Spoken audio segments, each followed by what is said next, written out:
Kintavar Exploration Inc. is a natural resources corporation focused on the exploration and development of precious metals and base metal properties. The company seeks to identify, investigate, evaluate, and acquire underexplored properties located in both traditional and non-traditional geographically favorable environments. Currently, the company's focus is on two sectors, the Abitibi Gold District and in the Grenville Geological Province of the Mitchi property. Kintavar Exploration is listed on the TSX Venture and trades under the ticker symbol KTR-X.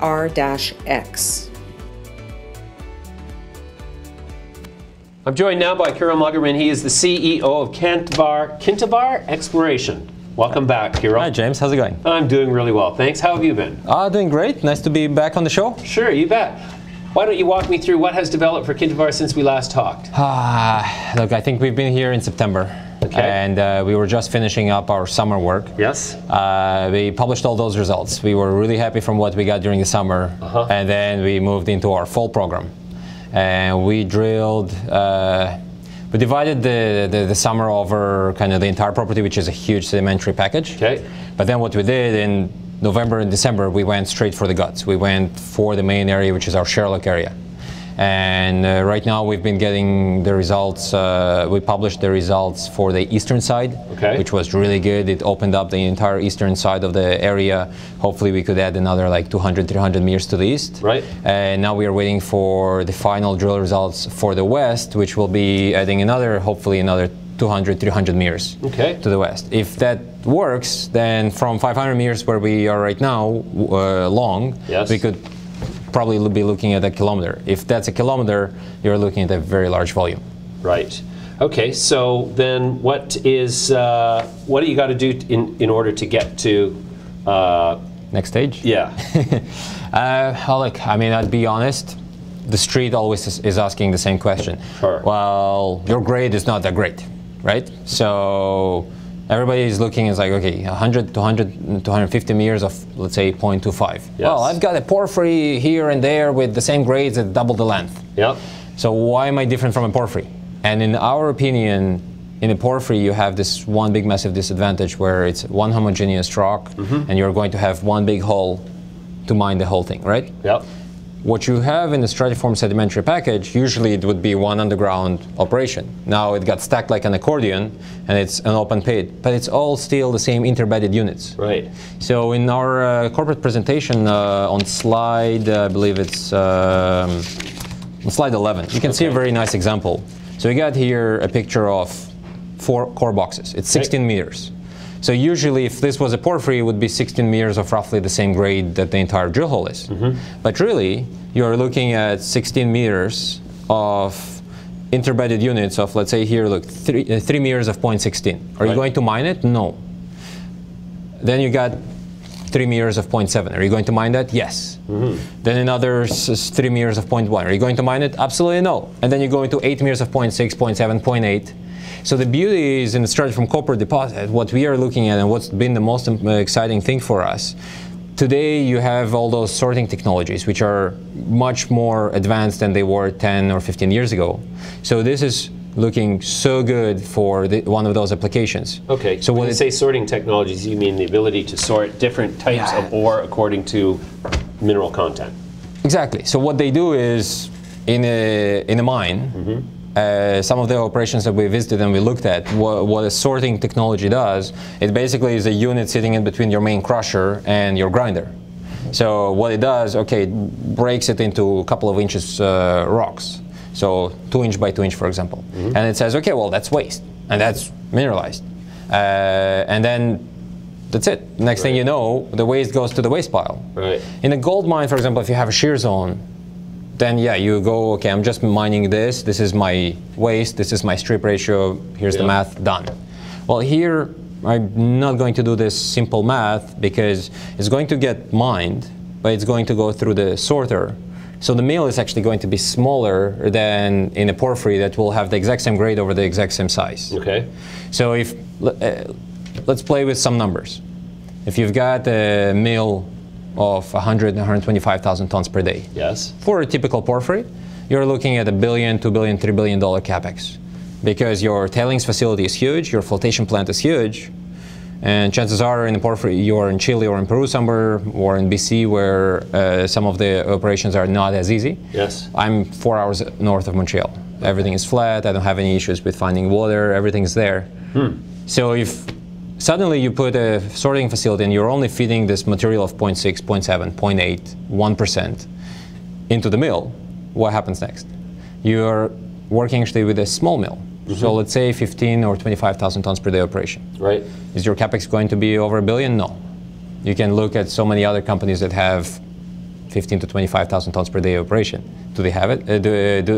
Look at their capex, and you'll be like, ah, actually, at a capex, small capex like this, with simple mineralogy. So that's what we are doing right now. We are doing flotation work. We don't even have a resource, but we are doing flotation. Why? Because we want to demonstrate for the size that we have, if it's going to be 3, 4, 5 open pits, flotation taken care of, concentrate is going to be good, no problematic trace elements.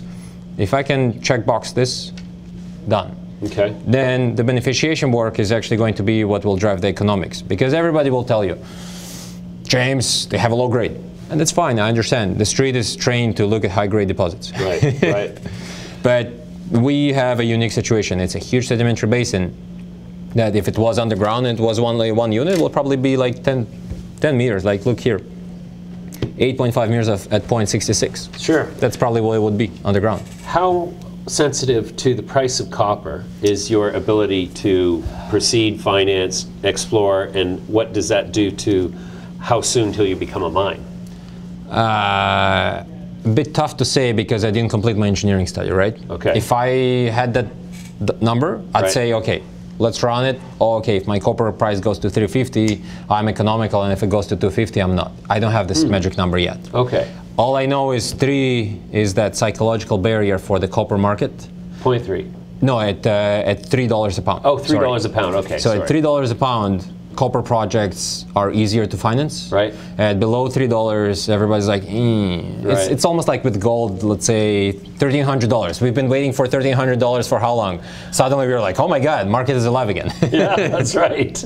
That's right. Okay, so tell me about what is going on in the copper market, because that's interesting to me as well. I mean, we've got this situation where grades are deteriorating at the world's largest primary suppliers. There's no new supply of any size coming on stream anytime soon. Very little, yeah. At what point do those converging lines cross and the price of copper spikes? Some of the analysts that we talked to, they are thinking like, look, give it another 2 years, and you're just going to have such a huge deficit that it will drive the copper price. Will it actually go there? We don't know. Because you remember the famous zinc story. For the last 15 years, they were saying we're running out of zinc. But it took 15 years to actually start running out of zinc. So now zinc is, let's say, pretty bad. And the same thing for copper. Copper is starting to hit those territories. Every couple of years, we have deficit for a couple of years and come back, deficit a couple of years. Because every time the copper increases a little bit, high grading, some mines add extra production, a few brownfield deposits are opening up. So it's rough, it's hard to say, but the general consensus is 2020, 2021, you're going to hit an inflection point where you just have no replacement copper of significant capacity, and demand is just skyrocketing due to all the electrification of electric vehicles, and demand for new construction, and it's just going to take over. So, because we don't really have replacement for copper. No, there's nothing that replaces copper, economically at least. Exactly. Interesting. So, do you think that now is a good time to be accumulating copper explorers like Kintavar? If you see the size potential. Right. If the company was there during the bear market and they couldn't do anything, and they already signed a JV where they sold half of the project for like $10–15 million in exploration, I think it's tough. So again, let's say we can't control the situations, and bear markets were tough for everybody for the last, I don't know, it's been 7 years now, 5? Sure. Yes. But if you see the size potential, in my opinion, the size is the most important thing right now, because how many majors will get involved for a project with 5–10 year mine life? Right. In gold, we do have that mid-size gold producer, but in copper, it's not that prevalent. I mean, look, Nefson was kind of getting outside of the mid-size, started going big, well, got bought out. Okay, interesting. So we're looking at the map here of Quebec, and as you say, your project is just 4 hours north of Montreal. Yep. Which slide were you referring to earlier? It took me a minute to get this up, so we're a little bit behind. On the sorting, that was slide 11. Slide 11. Let's go there right away. That one. Okay, so now we've got something to look at. So you see, those are the grades that I was talking about. So you've got 0.16% copper here over 3.2 meters. That's generally nothing that gets anybody excited. Waste. But then you go into 8 meters of 0.66. Right. Boom. Now you're talking. Now you're talking.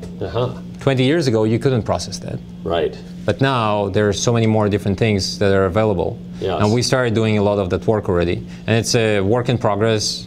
Send the materials, get the results, and the more material, get results. And by the time it's all going to be working, we'll be able to say, great, that's how it works. And my 200 meters are actually going to be fed into the mill, hopefully at grade X. Yes. The idea is feed the mill with the highest grade possible. But it's not by high grading, it's by sorting, because high grading kills mines. Okay. How does high grading kill mines? Just you're really picking my analyst side, huh? If you high grade a deposit in simple terms, you basically went after the best areas, and you either put in the waste pile some other material which usually you'd be processing. Right. But now it's already in the waste, and you're not going to start after that going after the low grade, because the low grade might actually be too low. So if it was mixed with the high grade, it was a medium grade that you could process, but now you can't. So I see what you mean. Or underground, you went after a high grade area and you shut off an area that could have been developed under a normal condition, but now you're like, hey, can I go there? No, you can't because of the pillar and the stability and all that. Right. Okay, well, interesting. So now you're going to be presenting at the PDAC event in Toronto next week? Yeah, we'll be at PDAC. We have Core Shack for 2 days, Sunday and Monday. Yeah. We got the actual main booth as well, so we'll have core boxes everywhere so people can come and see this whole difference between 0.7 and 0.1. Right. And why are you excited about 1% copper? Like you literally can see in some of my core boxes, 1%, 0.1, right. 1%, 0.1. Okay, cool. All right, well, that's awesome. Let's leave it there, Kiril. We'll come back to you very soon again. Best of luck for the PDAC event.